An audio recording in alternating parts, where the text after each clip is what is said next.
Сізге айтып өтсем деп тұрмын. Мына монархиялық мемлекеттік мекемеден 5.987 миллион кемшіліктер шықты. 10 мекемеден ғана. Тексеріп отырғаны 8 миллиард. 8 миллиардтың почти 6 миллиарды нарушение жасалған деп аудиторияда есеп берілді. Бұның негізгі бөліктері енді басты кемшіліктер. Бірінші қойған деп қойған емес. Тиісті жоспарлану, эффективное планирование, неэффективное использование бюджетных средств активов. Основной причиной нарушений вот это, например, 92% в сумме 5 миллиардов 521 миллионов тенге это неэффективное планирование, неэффективное использование. Есть жоспарлау кезде біз жоспардың дұрыс емес. Жылдың басында жоспарлаймыз, жылдың аяғында біз еңбек етеміз, жыл бойы ақша мертвый деньги жатады или освоение дұрыс болмайды.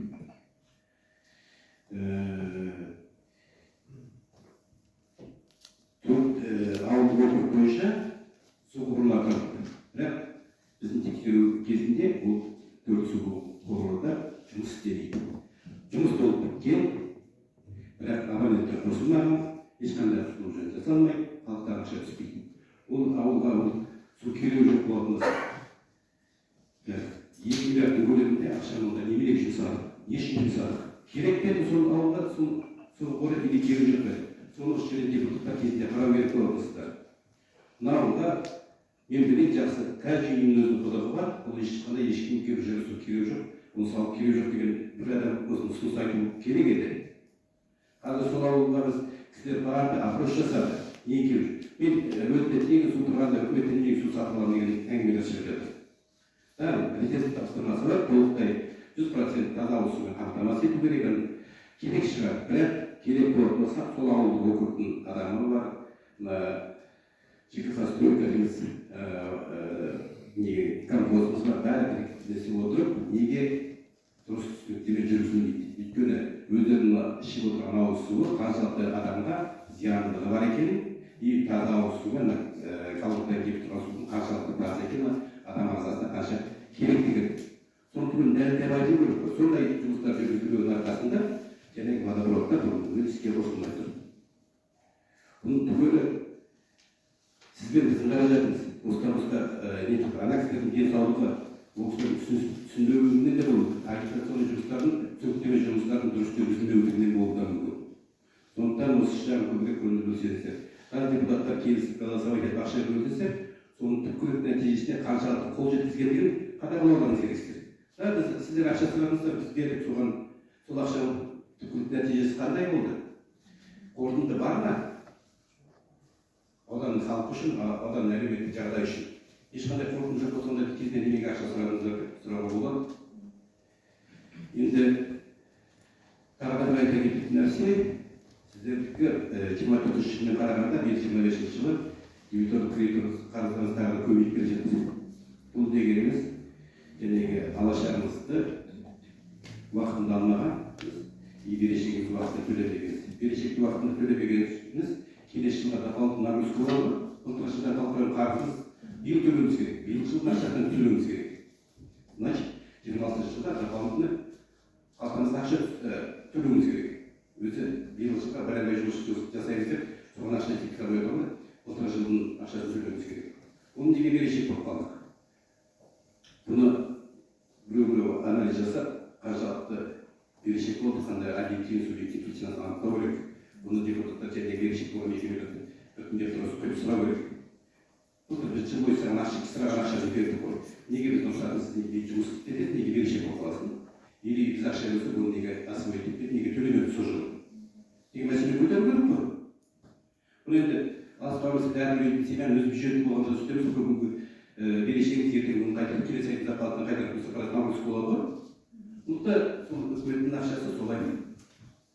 Сондықтан соны көңіл бөлу керек. Және біздің осы қорытынды жасап жіберген, соны көптеген ұсыныстарымыз бар, рекомендациямыз бар. Соны түгелін орындауды сұраймын. Ең бастысы келесі жылдың жоспарлаған кезде қаражатты дұрыс жоспарлау. Мұны баяндама жасап алып келіп, оны түгел айтқаныңыз өзі қарапайым өз тілмен айтқан дұрыс па деп сіздерге. түгін құр сырылдатып оқып шыққаннан біреуге түсінікті болады, біреуге түсініксіз болады. Мен сіздерге жеткілікті болсын деп осыны айтып едім. Келешекте жоспарларыңыз дұрыс болсын. Одан кейін және бөлінген ақша қандай нәтижеде қалай халыққа әсер етті. Конечно, достиг сұрағын көбірек көзді керек. Басқа айтарым жоқ, сұрақтарыңыз болса. Рахмет. Рахмет сізге сұрағыңыз. Сіздің жасаған ескертулеріңізді қабылдап отырмыз. Жаңа алдыңғы баяндамаңызда үлкен объемды есеп отчетыңызды депутаттарға да міне Сухаков Текішті өзі қарап жаңа айтып отырмыз. Сіздің есеп бойынша арнайы бір жиналыс жасап, жаңа ауыл округінің әкімдері бар, біздің экономика бөлімі бар, сондай жұмыс жоспарлап отырмыз. Және айтып отырсыз ғой, алдын ала дұрыс жоспарлау, правильное планирование. Сондықтан да осы барлық ескертулер ескеріліп, жаңағы депутаттар да өзі келісеміз, өйткені жаңағы тұрақты комиссия отырысының өзінде не ауылдық округ есеп бергенде барлығы аптекада 100% орындалды, 100% орындалды. Сонымен қатар жаңағы өздеріңіз естіңіздер, ауданымыз 66% субвенция. Не деп айта аламын? Сондықтан да біз ауданында жаңағы берген ақшаны ғана игере отырсыздар, басқа көздер. Оны біз жыл бойы өздеріңіз білесіздер, Сухаков сөзі бар. Оның алдында Нұрбек Түсқанышта, Діндар Тайханышта сондай бір жоспар қойып отыр. Әр ауылдық округтың потенциалын іздеңіздер, дополнительный доход іздеңіздер, налогы жинаңыздар деп жоспар қойып отырып, биылғы да жылда оны ол үшін жұмыс жасаймыз. Енді екіншіден айта кететін жаңағы медицинное планирование. Оны да жаңа Сухаков Текіш сізді біз тыңдаватқан кезде жаңағы сол жиналысқа 10 бос орындарды сіздер тексерілген 10 бос орын және жалпы ауданымыздың мемлекеттік органдарда жиналыс жасап, өйткені біреу жасаған қателерді келесі қайталанбасын деген ниетте оны да осы апрель айында жоспарлап отырмыз, қарастырып отырмыз. Сондықтан да біздің органдарымыз, басшыларымыз дайын болсын. Жаңағы сол есепте де өздеріңіздің сұрақтарыңызды, мәселелерді сол жерде қарастырамыз. Енді құрметті депутаттар, баяндамамызға жаңа біздің Аслан Манғалиұлына тағы сұрақтарыңыз жоқ болса, бұл шешімді де қабылдауымыз керек, қабылдауымыз қажет. Бірінші мәселе бойынша құрметті депутаттар дауысқа саламын. Осы жаңағы айтылған ескертулермен, анықтамалармен, толықтырулармен бірге кім осы ұсынылған шешімді бекіту үшін дауыс береді? Қарсы қалғандар жоқ, бір ауыздан қабылданды. Құрметті депутаттар, онда тұрақты комиссияларды да өзімді сұраған болатынмын, және ауылдық округтың әкімдері де отыр ғой. Сіздердің есеп кездегі жиындарда, аудан әкімінің есеп кезінің жиындарда жаңағы Аслан Манғалиевтан ескертулерді жалпы су қоруға байланысты бізді айтатынбыз. Тұрғындармен жұмыс Аслан Манғалиұлы өткізілді. Енді әртүрлі санаттағы адамдар да болады, жаңағы өзіңіз дұрыс байқадыңыздар. Үлкен буын азаматтарымыз мысалы үйреніп, сол бағдарламада өзінің шығатқан мысалы 6-7 метрден шыққан сумен қанағаттанып, мен не үшін өткіземін деген сияқты. Бірақ та өзіңіз білесіздер, 6-7-8 тіпті 10-20 метрден шыққан су, ол жаңағы техникалық пайдаланысқа ғана жерінен су, ол ағзаға және денсаулыққа өте зиян. Сейчас в настоящее время, вот в своем отчете сказал, у нас проводится работа на 6 объектах водопровода. Да, в этом году будет завершение, они в основном все двухгодичные, и в этом ключе я также мы принимаем замечания Аслана Владимировича. Уважаемые депутаты, я вас прошу еще раз провести работу, проводить постоянную работу, разъяснительную работу о том, что необходимо подключение. И мы всегда, и Усман Булбекович об этом часто говорит, и Акимов из округов об этом все знают, нужно воспользоваться в настоящее время, пока подрядчики находятся в селах. В любом случае они идут к нам на уступки, и эта сумма проведения водопровода не будет такой колоссальной, как после, когда они уже самостоятельно будут проводить. А объяснять рядовому жителю о том, что все-таки эта вода, она практически более 100 метров, да, Смоглович? Даже доходит у нас и 170 метров в глубину. Мы все взрослые люди, те, кто образованные люди, понимают, что это практически да, очень чистая и полезная вода. Дело в том, что взрослые люди, но в этих же домах живут же и дети, и молодежь, которым еще и расти, развиваться и так далее. Поэтому здоровье прежде всего, и поэтому программа президента и нацелена на то, чтобы не просто воду вести село, а именно параллельно это же и оздоровление нации, наших земляков с вами. Поэтому, уважаемые коллеги, я вас всех попрошу данную работу проводить активнее. Вот сейчас уже вот снег растаял, я думаю, что подрядная организация все возобновили свои работы, поэтому данная работа с нашей стороны тоже необходима. Екінші мәселе 2015 жылғы ауыл округының әкімдерінің бюджеттерін атқару туралы есептер жаңағы тұрақты комиссия отырысында өткізілді. Жаңағы мен айтып өткендей, құрметті ауыл округының әкімдері баршаларына сол бір нәрсе жаңағы біздің есеп комиссияның оларда соңға қолапайлы совещанияларды айтқандай қосымша көздерді іздеу. Барша ауылдық округтерге сол бір ғана мәселе. Сондықтан да құрметті депутаттар, екінші мәселе бойынша да шешімге дауысқа саламын. Жаңағы бюджеттік ауылдық округтың бюджеттері атқару туралы кім осы ұсынылған шешімді бекіту үшін дауыс береді? Қалысқандар жоқ, бір ауыздан қабылданды. Үшінші мәселе бойынша сөз кезегі аудандық ішкі саясат, мәдениет ішіндегі дамыту және спорт бөлімінің басшысы Жан Айжанұлы ауданға беріледі. Құрметті Жан Айжанович, жаңағы айтқандай біздің тұрақты комиссия отырысында жастар ресурстық орталығының директоры және ЮСШ мектебінің директоры алды. Тұрақты комиссия сізге де жаңағы ұсыныстар, бірақ сіздер баяндамада жасап алып кеттіңіздер, сондықтан да енді ірі мәселе бойынша тоқталып кетсеңіз. Жақсы. Қайырлы құрметті әріптестер, отырысқа қатысушылар.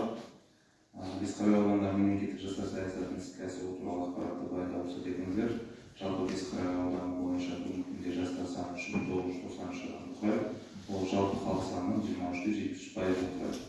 Оның ішінде 1559 жас тұрақты жұмыспен қамтылған, 713 студент білім алуда, ел санатындағы жастар саны 2025 жылмен салыстырғанда 2 есеге азайып, 111-ден 70 адамға төмендеді. Жастарды жұмыспен қамту бағытында 2025 жылы 17 бос жұмыс орны жәрмеңкесі өткізіліп, 93 жұмыс берушінің 1500-ге жуық жас қамтылды. 2020 жылдың басынан 2 жәрмеңке ұйымдастырылып, оған 13 жұмыс беруші және 50 жас қатысты. Сонымен қатар ауданымызда Жасыл ел бағдарламасы жыл сайын тұрақты қызмет атқарып, 2025 жылы 125 жас уақытша жұмысына қамтылды, 2026 жылы 100 жасты қамту жоспарланып отыр. Бағдарламаны іске асыруға 9.277.000 теңге қаражат қарастырылған. Жастарды абаттандыру, тазалыққа қолдану жұмыстарын жүргізу және Таза Қазақстан бағдарламасын жүзеге асыру бағытында аудан жастары белсенділік танытуда. Аудан жастарының жастар орталығын ұйымдастырумен, сонымен қатар волонтерлік ұйымдардың ұйымдастыруымен ауданымызда 4 ірі жоба, сонымен қатар 100-ден астам экологиялық акциялар ұйымдастырылған.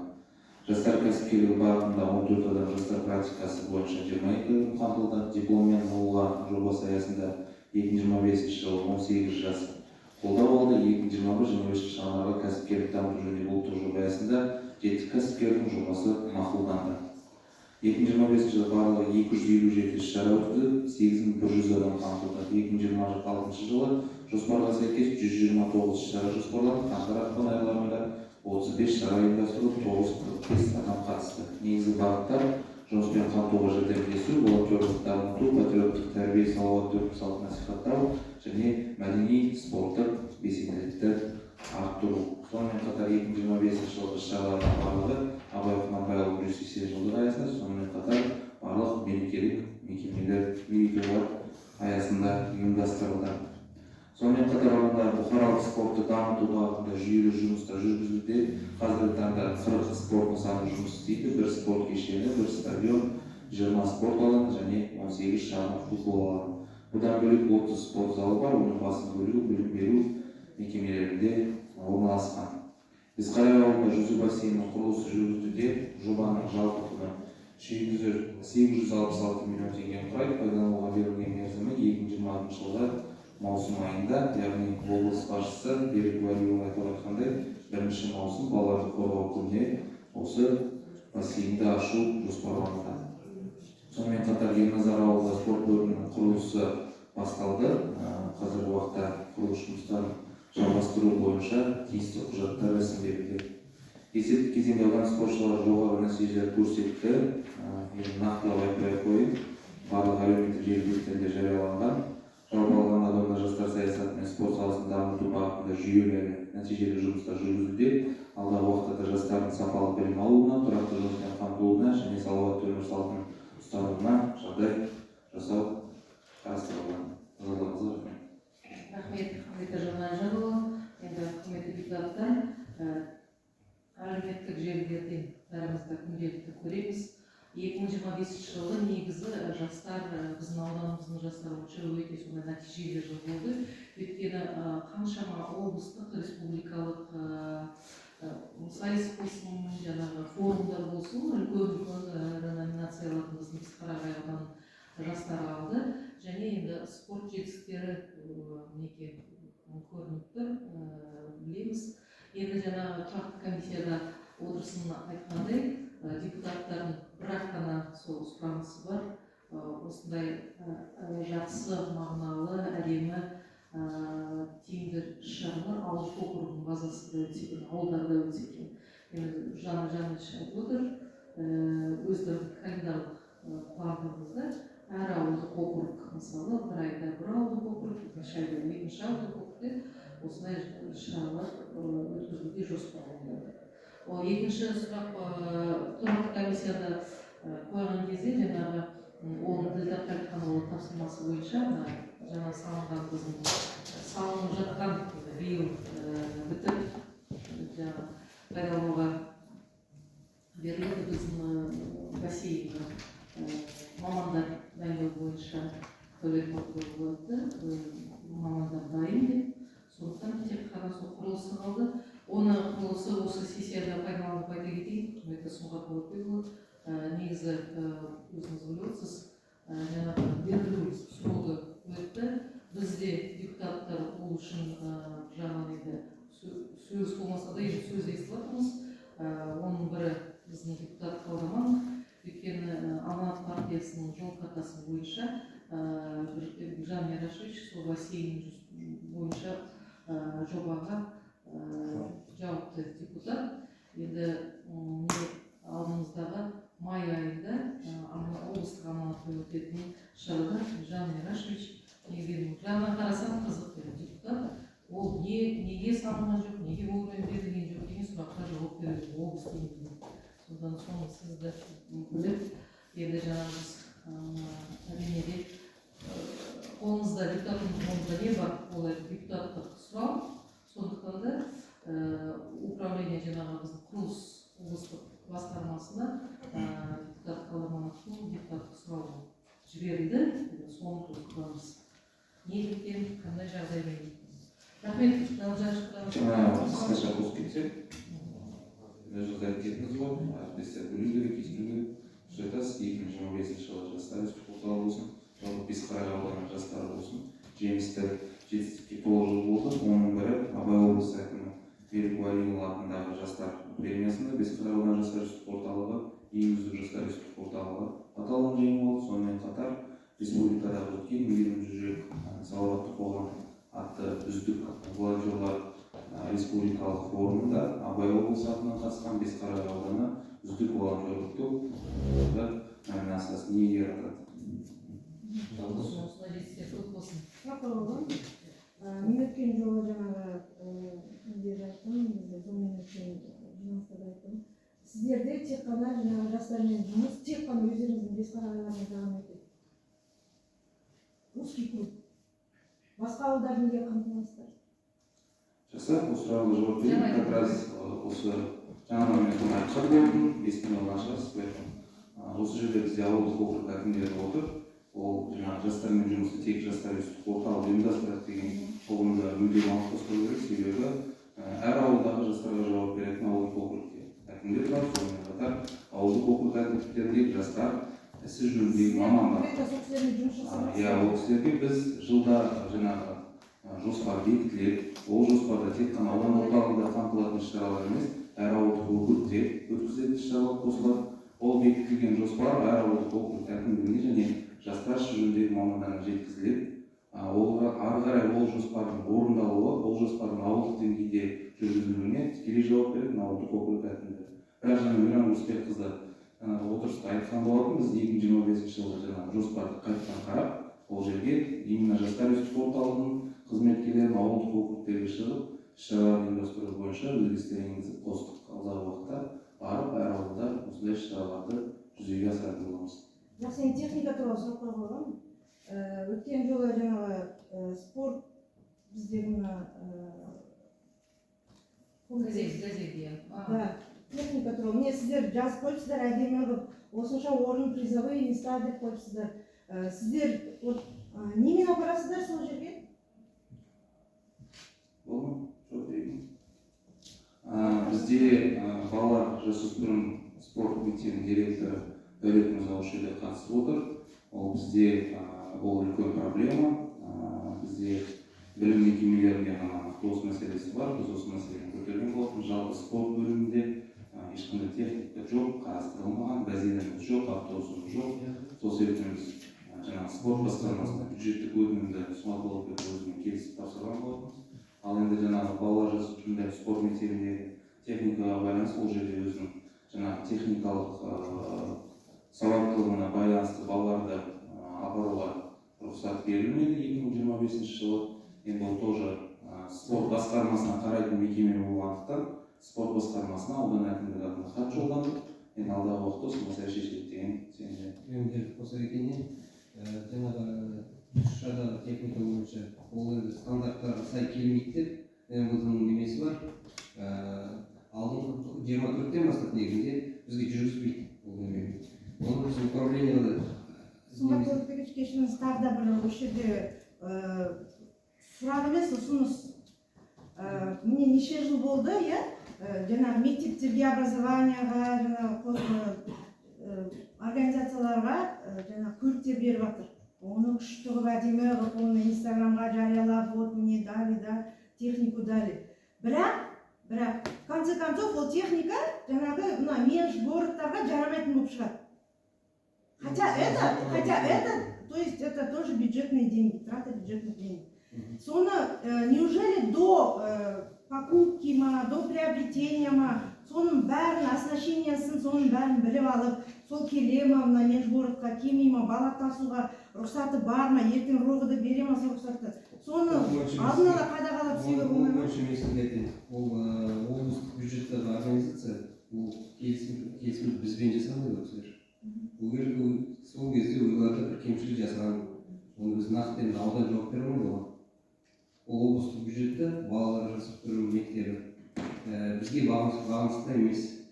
Даже қазір бұл автобуспен жүру керек болып тұрса да біз рұқсатты облыстан алу керекпіз күнделікті. Өйткені ол қарамақ бізге қарамызға, бюджетімізге де қарамайды, бізге нақты қарамайды. Енді ол осы мәселені біз де енді аспаннан салып түскен жоқпыз. Бұл мәселені білеміз, проблеманы. Жаңа ол бір жылдың аяғында қаражат қарастырып, аудандық бюджеттен алайық деген ұсыныс енгізген. Енді осы Дилдар Қайқанович келгеннен кейін ол қаражатты енді ауданның бюджетінен көтеру қиынрақ, өзіңіз біліп көріп тұрсыз ғой. Біз субвенцияда тұрған, дотацияда тұрған ауданымыз. Сондықтан қазіргі кезде облыстың сұрап отырмыз. Ауданымызда дом культураларын жаңағы өздеріңіз көріп отырғандай 3 дополнительный дом культура салып жатырмыз. Оны ертең артистерді тасу керек, кісілерді әкелу керек деген секілді. Спорт модульдерін салып жатырмыз. Жаңағы жастардың мәселесін өзіңіз көтеріп жатырсыз. Сол мәселеге ауданымызға хотя бы бір 30-40 орынды бір автобус алсақ деген өзіміздің бағытымыз бар жұмыс істеп отырған. Сіздің сұрағыңыз, көтеріп отырған сұрағыңыз дұрыс. Мен оған ешқандай не айтып отырмын. Бірақ бізді жай алақан жай отырған жоқпыз. Қазіргі кезде бұл мәселе бойынша. Кешіріңіз, мен сізді аудан әкімінің орынбасары ретінде сізге ұсыныс тастап отырмын. Өйткені мектептерге уже неше жыл болды, жаңағы автобус беріп отыр, ол жарамайды. Олар енді мектептің автобусын біз сельский спортқа қолдана алмаймыз. Мен жалпы спорт емес, мен сізге тек қана спорт қазіргі осы мына не деп тұрған жоқпын, бассейн деп тұрған жоқпын. Мен сізге жалпы осы ауданымыздың проблемасын шешуге атсалысуға қабылданды. Сіздің сауалыңыз түсінікті, дұрыс сауалыңыз.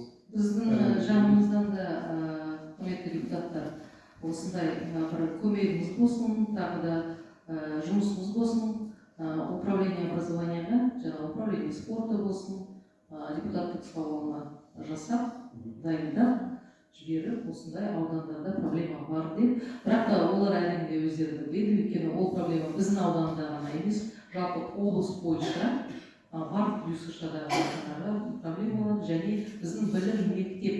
Я не договорила. И во всех школах такая же проблема есть. Вы сами работаете в системе образования, прекрасно знаете, прекрасно можете ответ получить и отдел образования нашего, управление образования нашего.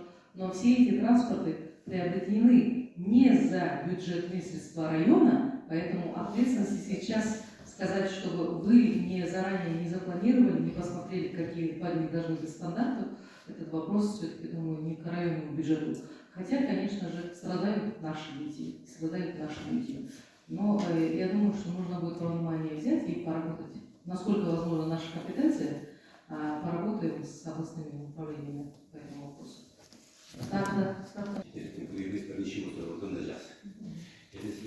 Бірінші мәселе, неге алынған автобустар сәйкес емес деген вопрос туындайды. Бұл неге? Бұл өздеріңіз білесіздер, кейінгі жылдары осындай жарысқа барып жатқан машиналар, автобустар көп аварияға ұшырап, бәлен-бай бала қайтыс болып кетті деген жаңалықтарды жиі естисіздер. Соған байланысты 23 жылдың аяғына 24-те ұсыныстар енгізіліп, қандай автобусты тасу керек деген норматив қойылған. Міндетті түрде автобуста екі есік болу керек, артқы алдыңғы есіктер. Біздің сатып алғандағы облыс бойынша сатып алған көп газельдер, оларды бір емес. Енді бұл біреуді ақтайын деп отырған жоқпын. Біз бұл жөнінде де мәселе көтергенбіз, бұл жөнінде де қарағанбыз. Жәнегі неше болса біз жоғарғы уақыттан бастап қозғалады ғой. Сонда біз айтамыз, мына алынған техниканың түгелі зачем сатылып алынды, почему неэффективно используется. Для сувениры, балдар тасу үшін жарамайды болса, неге алынды деген вопростар туындайды. Сол кезде осындай мәселелер болған. Действительно, оған дейін ешқандай норматив болмаған, қандай техника болу керек, қандай көрсетілмеген. Жиі авариялар балалардың қайтыс болуына байланысты нормативті кейіннен бекітілді. Бұл дұрыс норматив деп ойлаймыз. Бірақ келешекте депутаттардың айтып отырған ұсыныстары дұрыс, алған кезде бюджетке закладывать соны түгелін қадағалау керек. Міне біз осындай техника алған жатырмыз.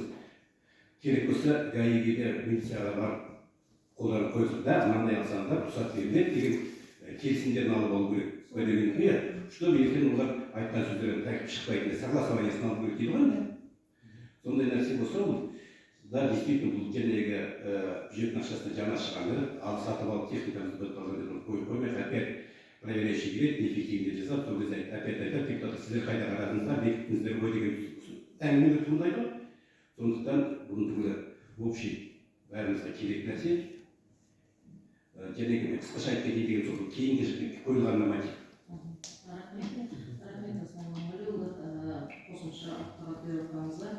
Құрметті депутаттар, сессияның күн тәртібіндегі әртүрлі мәселелерінде енгізілген сұрақтарға көшеміз. Онда әртүрлі мәселелерде 6 сұрақ бар. Жаңағы тұрақты комиссияның отырысында әрқайсысын атап өттік. Ол Бесқарағай ауданы бойынша тұрғын үй сертификаттарының мөлшері мен оларды алушылар санаттарының тізбесін айқындау туралы, Бесқарағай ауданы тұрғын үй көмегін көрсету мөлшері мен тәртібін айқындау туралы шешім өзгерістер, Бесқарағай аудандық бюджеттік комиссияның дербес құрамы туралы шешім өзгерістер, Абай облысы Бесқарағай аудандық құқық бұзушылықтың алдын алу жөніндегі ведомстволық комиссияның дербес құрамы туралы шешіміне өзгерістер енгізу, Абай облысы Бесқарағай ауданы сыбайлас жемқорлыққа қарсы іс-қимыл мәселелері жөніндегі комиссияның дербес құрамына шешімдер өзгерістер енгізу, Абай облысы Бесқарағай ауданы терроризмге қарсы комиссияның дербес құрамы туралы шешімдер өзгерістер енгізу. Бұл мәселелер туралы шешімдердің жобалары сіздерде бар. Бірлескен тұрақты комиссияда тағдайдан отырысқа талқыланатын боламыз. Тағы да тыңдауға қажеттілігі бар ма? Жоқ болса, онда дауысқа саламын. Кім осы ұсынылған шешімдерді бекіту үшін дауыс береді? Бір ауыздан қабылданды. Құрметті депутаттар мен сессияға қатысушылар, аудандық мәслихаттың күн тәртібіне енгізілген мәселелер толық талқыланды. Барша сессияға қатысушылардың атынан құрметті Ассалаумағалейкум, өздеріңізге көп рахмет, қатысып жаңағы ескертулеріңізді жаңа ақпарат берулеріңіз үшін алғыс айтамыз.